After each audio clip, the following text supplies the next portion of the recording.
irmãos queridos, mas eu venho pregar com tanta vontade. Eu estou com tanta vontade de ver essa igreja com 350 pessoas de novo.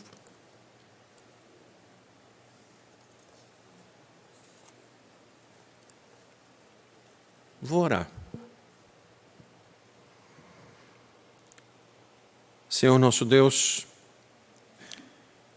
Senaqueribe mandou uma carta para Ezequias dizendo: você vai ser morto, o seu Deus vai ser queimado como todos os outros reis e deuses. Ezequias subiu e apresentou a carta diante do Senhor. E havia uma diferença. Senaqueribe não conhecia o Deus vivo e verdadeiro. Senhor Deus, em Belo Horizonte, partidas de futebol podem ter pessoas torcendo. Os bares, ó Deus, estão lotados e as pessoas podem beber, fumar sem máscara. Festas, espetáculos podem acontecer. Mas a perseguição à tua igreja, ó Deus, é óbvia, e o prefeito dessa cidade está indo contra, Senhor, o ajuntamento solene do teu povo. E nós, ó Deus, podemos orar pelas autoridades, porque elas foram constituídas pelo Senhor. Então, nessa noite, nós entregamos nas tuas mãos Alexandre Calil, o prefeito de Belo Horizonte, para que o Senhor lhe toque o coração, quanto ao público que pode adentrar as igrejas. Nós sonhamos com conversões, nós queremos que a Tua palavra nos fale, nós queremos muito, ó Deus, em nome do Senhor Jesus, provar de grandes coisas nesse ano, de libertações, curas, salvação, transformações. Ó Deus, nós entregamos isso nas mãos do Deus vivo, no nome daquele que tem poder sobre terra e céu, o Senhor Jesus. Amém. Primeira Epístola de Pedro, capítulo 4, os versos de 12 a 19. Irmãos, eu estou muito animado. Primeira de Pedro, capítulo 4, os versos de 12 a 19, e o pastor está muito animado. Pensei até em pedir um outro extintor para poder ficar à direita também, à esquerda tem um, mas deve ser suficiente. Irmãos queridos, eu gostaria, assim, sabe, é uma intimidade tão gostosa com o povo de Deus. Às vezes eu sinto vontade de pedir para poder fechar as portas e nós nos achegarmos todos bem juntinhos e termos aquela conversa de pé de ouvido, uma conversa solene sobre as Escrituras. Sabe por quê? É normal não sofrer e não ser perseguido se você é um cristão fiel. Vou repetir. É normal você não sofrer e não ser perseguido se você é um cristão fiel. Porque Paulo a Timóteo diz o seguinte: ora, todos quantos querem viver piedosamente em Cristo Jesus serão perseguidos. João 16:33, o Senhor Jesus disse: essas coisas vos tenho dito para que tenhais paz em mim. No mundo passais por aflições, mas tendes bom ânimo, eu venci o mundo. Queridos, duas coisas muito importantes, por favor. Não é que só os cristãos sofrem nesse mundo. Porque às vezes fica esquisito, né? O pastor está falando de sofrimento, sofrimento, sofrimento. Puxa vida, só tem sofrimento para a gente? Não. Então, alto lá. A primeira diferença é que não apenas os cristãos sofrem nesse mundo. Todos sofrem nesse mundo por causa do pecado. A diferença é que o ímpio sofre sozinho, sem a esperança de dias melhores. Nós, como cristãos, nós sofremos com a doce companhia do Senhor Jesus nos ajudando, porque Ele disse assim: e eis que eu estarei convosco todos os dias até o fim.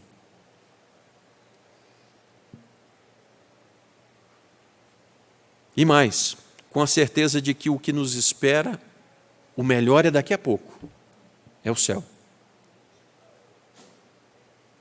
A segunda coisa, irmãos, quando se ensina nas universidades que a religião é o ópio do povo, que o imaginário de um ser superior é só para desviar o foco dos sofrimentos e retirar o homem, então, da sua luta de fazer a diferença, então que se retire essa religião do meio das demais religiões, o cristianismo, porque ser cristão significa saber por que se sofre e para que se sofre. Enfim, por ser cristão, você não é um tadinho que sofre. Gostaria que nós abríssemos o coração, porque de vez em quando você está com essa situação de tadinho de mim, eu estou sofrendo. É verdade? De vez em quando você diz assim, puxa vida, eu estou passando por isso. Por ser cristão, você é um abençoado com a companhia do Senhor Jesus, passando consigo por todos os vales dessa vida. Então você não é tadinho. Não é. Por ser cristão, você é alguém de valor chamado para lutar contra o pior de todos os inimigos. Você mesmo. Doravante, doravante, doravante. Cristãos sofrem nesse mundo. E cristãos sofrem nesse mundo guerreando contra o pecado que tenazmente bate à porta. Contra o que você luta, que é mais terrível? O apóstolo Paulo diz, puxa vida, aquilo que eu quero eu não faço, mas o que eu não quero,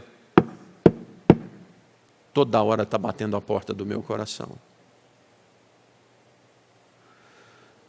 Você percebe o contrassenso da mentira? O evangelho da prosperidade afiança que, se você aceitou Jesus, você ficou livre de todos os problemas. As Escrituras dizem o contrário. Se você começou a servir a Cristo, agora você vai saber o que é sofrimento, o que é luta. Percebe que rejeitar o problema da luta contra o pecado é negacionismo burro. O que é negacionismo? É você tá vendo uma coisa acontecendo e você diz assim, eu não acredito não, eu rejeito. Não vai adiantar nada, está acontecendo, e é isso mesmo. E é um fato, é irrefutável porque é um fato. Então não adianta rejeitar. Irmãos, sem revelação extraordinária, mas tácita, porque está escrito, se você é um cristão autêntico, você está passando por lutas hoje, meu irmão. Ninguém aqui, nem a Alicinha está livre das lutas.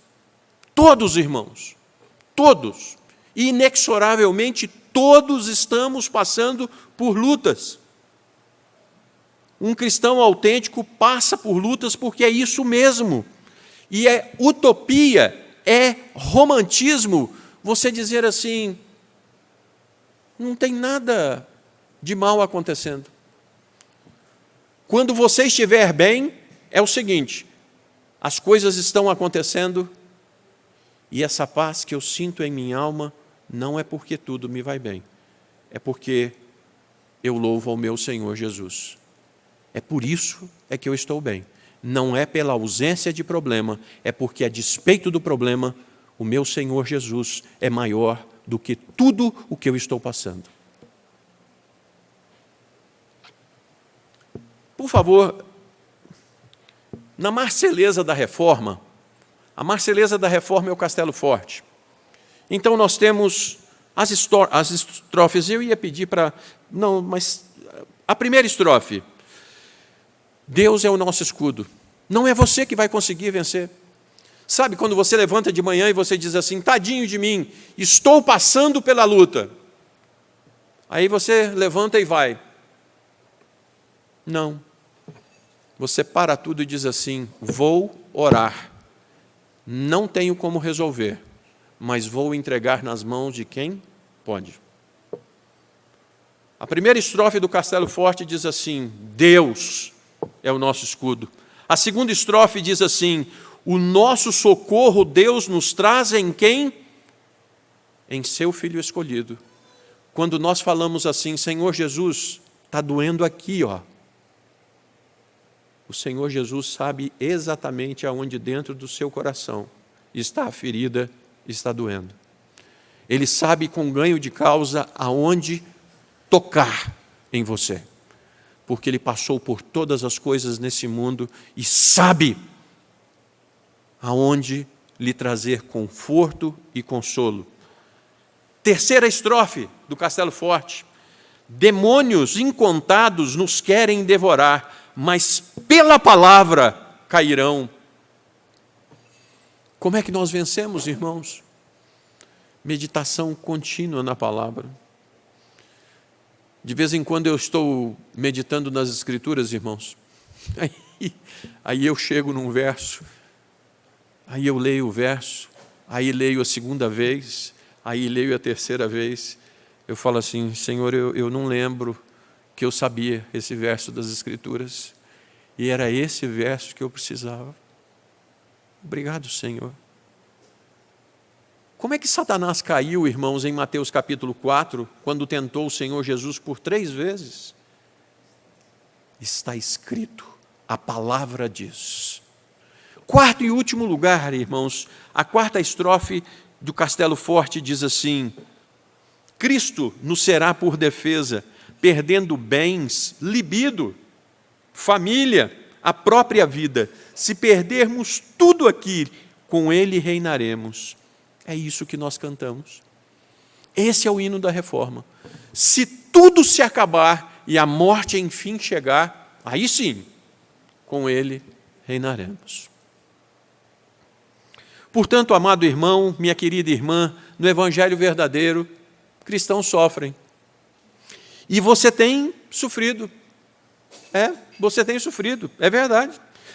E em estando acontecendo, não estranhe. É isso. Recorra ao Mestre. Recorra ao Mestre. Assentado como você está, você pode, por favor, abrir comigo em Mateus capítulo 11, verso 28, 29 e 30. Mateus capítulo 11, verso 28, 29 e 30. Posso te ensinar a ler as Escrituras? Pastor, como é que é? Eu posso te ensinar a ler as Escrituras? Quando você abrir o texto sagrado, não é assim: vinde a mim todos os que estáis cansados e sobrecarregados, e eu vos aliviarei. Tomai sobre vós o meu jugo. Pronto, li os meus 3 capítulos que eu prometi a Deus ler por dia. Eu tenho uma aversão a isso. Na hora que você abrir as Escrituras, é algo íntimo seu com o Criador do universo. Você vai abrir as Escrituras e você vai dizer assim: Espírito Santo do Todo-Poderoso Deus, fale comigo agora. Eu preciso te ouvir aqui na leitura que eu vou fazer. Fala comigo com poder e graça. E aí eu vou ler, você vai escutar. Vinde a mim, todos que estáis cansados e sobrecarregados, e eu vos aliviarei. É o Senhor Jesus dizendo ao seu coração, porque você tem sofrido, então o Senhor Jesus está falando com você. Vinde a mim, todos os que estáis cansados e sobrecarregados, e eu vos aliviarei. Tomai sobre vós o meu jugo e aprendei de mim, porque sou manso e humilde de coração, e achareis descanso para a vossa alma, porque o meu jugo é suave e o meu fardo é... E aí você, no mais íntimo do coração, ninguém precisa ficar sabendo, você diz assim: eu aceitei a troca, Senhor. Eu troquei com o Senhor agora. Eu quero deixar o meu sofrimento, que tem me acabado, nas tuas mãos. E eu quero que troque, Senhor, por algo que é leve e que eu posso carregar. Ele sofreu todas as coisas possíveis Você pode imaginar as mais simples e as mais horríveis, e ele passou por todas elas, sendo poderoso para socorrer a todos aqueles que dizem assim: Senhor, me socorre. Não tenho nada para dar de volta, Senhor. Não tenho nada para te oferecer de volta, Senhor. Mas o Senhor me socorre, Senhor. Cristãos sofrem. E isso está acontecendo, irmãos. Isso está acontecendo, são prenúncio das dores. É impossível nós levantarmos a cabeça, ligarmos um jornal, lermos uma revista, sem que vejamos o princípio das dores. É impossível. Cristãos sofrem. E se isso está acontecendo, é para sermos provados e comprovados como coparticipantes do sofrimento de Cristo. Versos 12, 13 e 14. Leia comigo, por favor.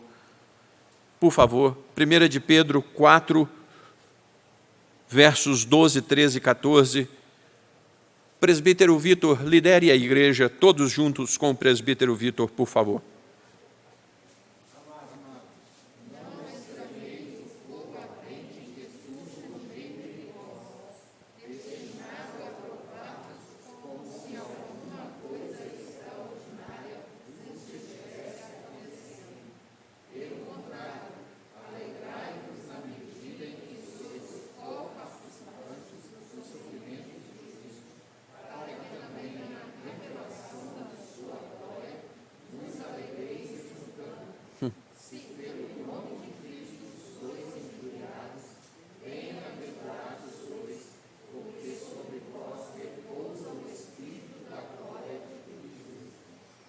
Cristãos sofrem, e se isso está acontecendo, é para sermos provados e comprovados como coparticipantes do sofrimento do nosso Senhor. Irmãos, Gálatas 1:8 fala de um outro evangelho, pregado que vá além desse. E o das Escrituras garante vitórias sempre maiores do que as lutas, mas as Escrituras garantem as lutas. Queridos, algumas vicissitudes nos alcançam que, se o Senhor não cumprisse, 1 Coríntios 10:13, e Deus é fiel e não vos permitirá que sejais tentados além das vossas forças. E se Deus não cumprisse 1 Coríntios 10:13, nós naufragaríamos. Nós diríamos o seguinte: não dou conta. Vou largar tudo, vou embora. Observação: mesmo provendo todas as forças e as condições para vencermos, nós podemos afundar. Deus então proveu tudo. Aí nós paramos, começamos a olhar na força do vento. Ventando, né, Senhor? Aí nós começamos a olhar no tamanho das ondas. Onda grande, né, Senhor? Aí daqui a pouco nós começamos. Me salva, Senhor. E se o Cristo não nos estender a mão, nós vamos. Com todas as condições para sairmos lá na frente, de per si, nem assim nós podemos. Aí ele estende a mão e diz assim: homem, mulher de pequena fé, por que duvidaste?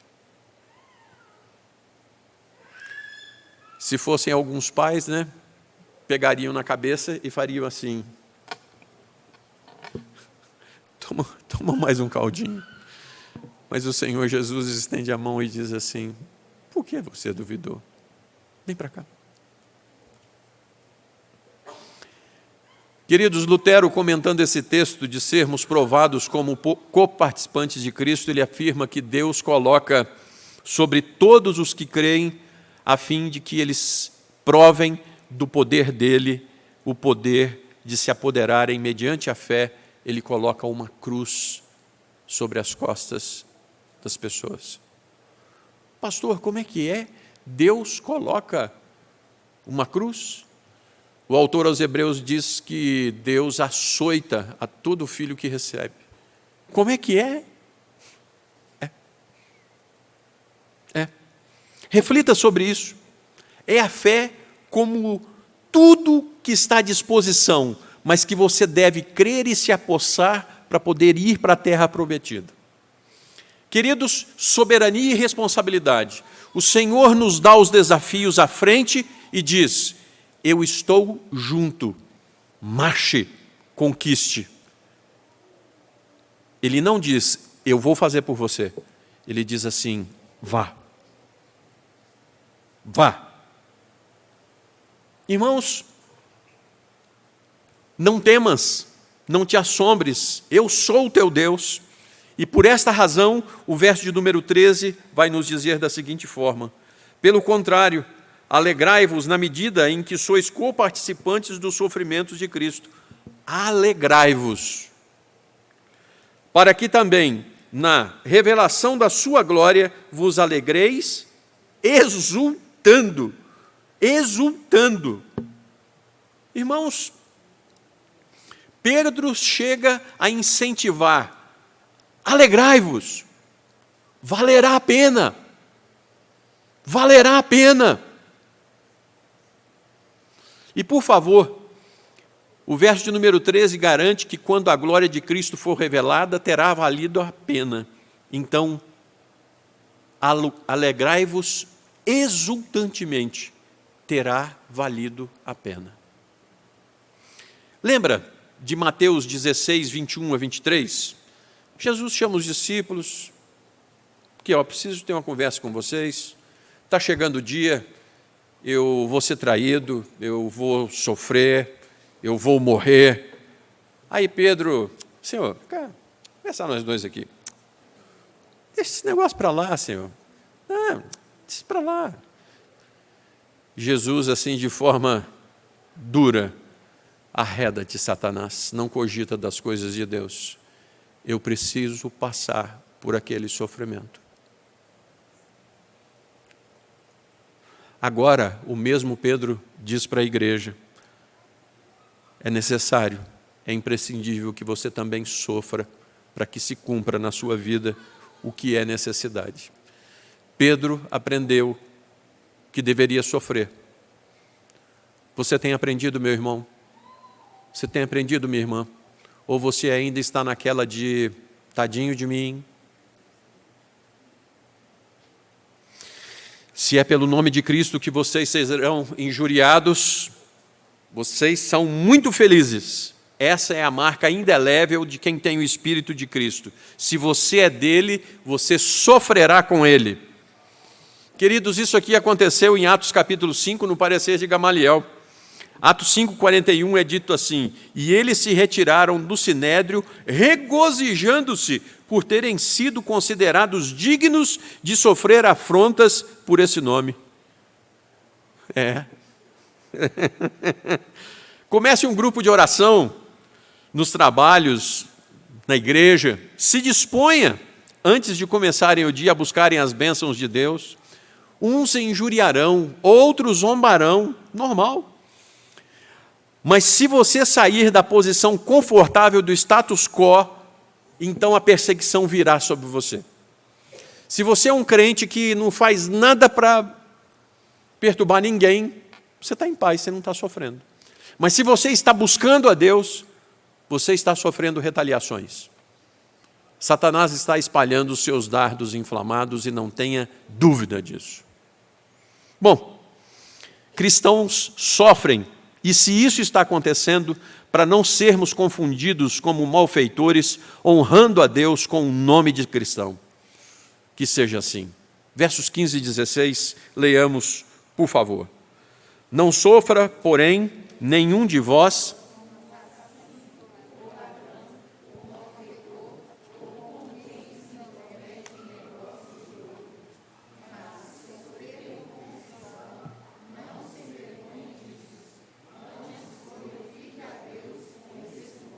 Isso aí.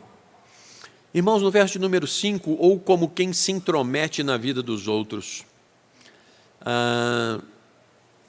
Irmãos, se nós estamos vendo um crente em pecado, nós temos que exortá-lo.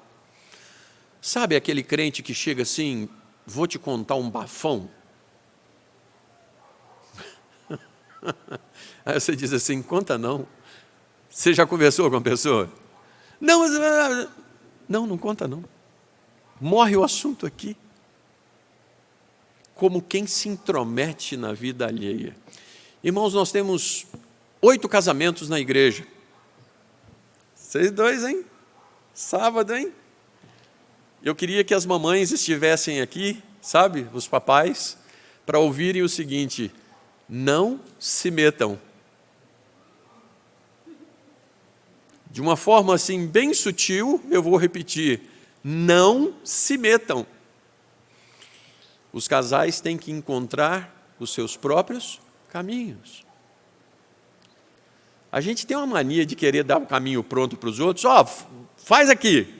Mas cada pessoa tem a sua forma, muitas vezes, de encontrar o seu jeito de fazer as coisas, irmãos.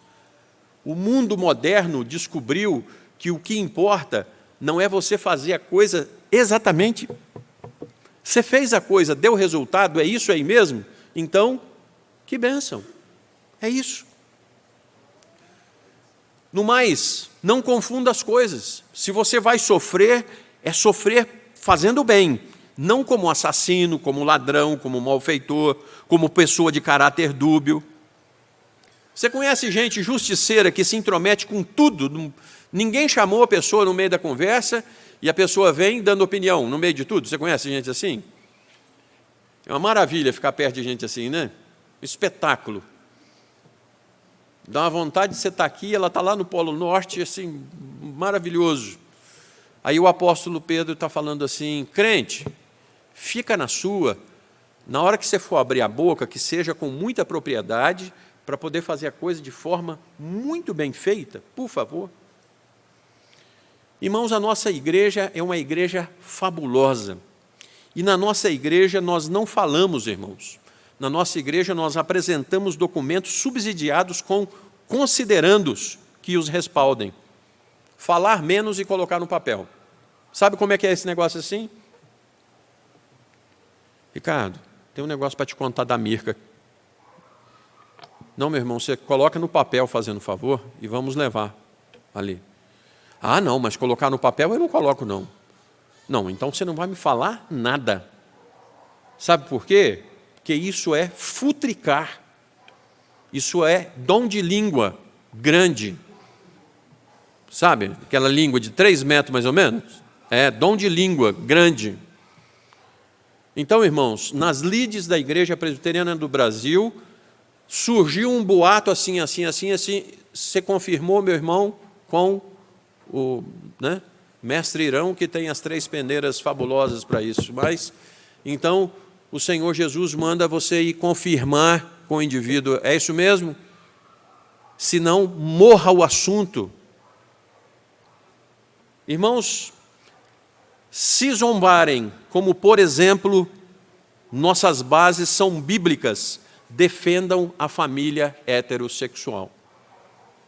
O colégio Getsemane, irmãos, essa semana foi abençoado por Deus. E eu me regozijei com meu irmão, pastor Jorge Linhares. Tenho diferenças teológicas profundas com aquele homem, mas tenho por ele um respeito profundo como meu irmão em Cristo. Menino é menino e menina é menina, e não existe coisa diferente disso, segundo as Sagradas Escrituras, e o que prescreve a minha vida como regra de fé e prática é a Sagrada Escritura. Então, irmãos, menino é menino, menina é menina, e doa a quem doer. E nos posicionemos, porque se temos que sofrer por amor a Cristo, que soframos pela verdade. A verdade é una, aquela que está nas Sagradas Escrituras. Queridos, um cão avança no dono quando alguém afronta o dono. Agora, um crente cala a boca, como se o evangelho não tivesse nada com ele, quando tem um monte de gente falando asneira. Vocês já perceberam o seguinte: as pessoas inteligentes têm que se calar, mas as pessoas que estão em devaneios, que não sabem, podem falar a bobagem que quiserem, e nós temos que nos calar. Não, irmãos, não é assim. Somos cristãos sérios, Se vamos apontar algo errado, façamos com propriedade e credibilidade. Mas eu gostaria de orientar a igreja. Irmãos, há não muito tempo, recebi um pedido de aconselhamento no gabinete de uma pessoa que não era membro da igreja. E a pessoa chegou com muitos trejeitos e me perguntou: pastor, o que o senhor acha da homossexualidade? Eu abri as escrituras do livro de Levítico e disse assim: as escrituras dizem isso. Não é a sua opinião particular. Não discuta com os outros o que você pensa ou o que você acha. Nós estamos defendendo o que Deus diz.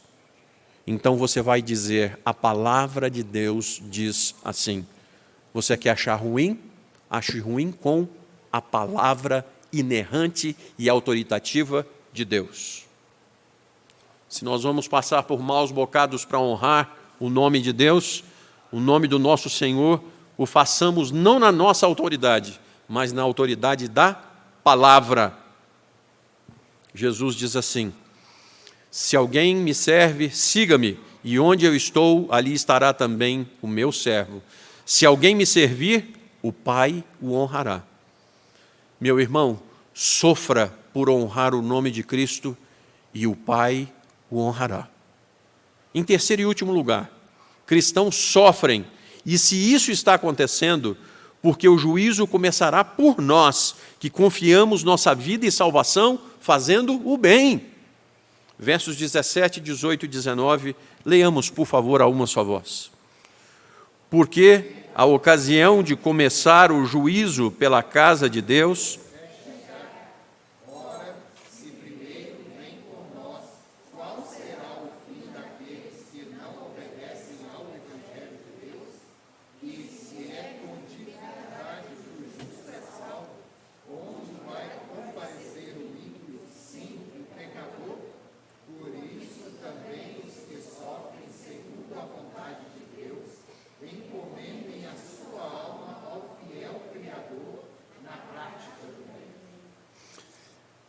o juízo começará por nós que confiamos nossa vida e salvação fazendo bem.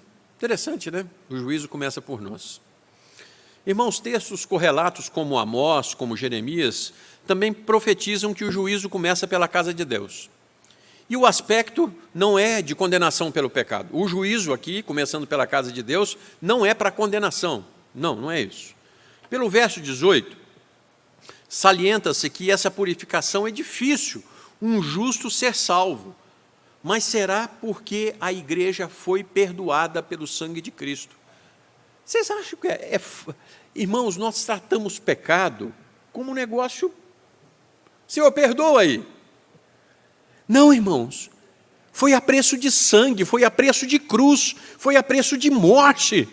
É por isso que é difícil um justo ser salvo, porque custou muito caro.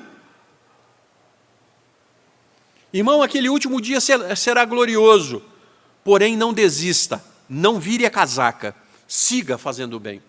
Ah, pastor, mas não tem ninguém fazendo bem. Ninguém não. Prossiga. Você encontrará outros que são chamados por Deus para serem fiéis como você. Finque o pé. Finque o pé. Vance Werner diz assim: usar terminologia cristã não significa nada se a pessoa não é cristã. O fato de sofrer de pé de atleta não faz de você um atleta.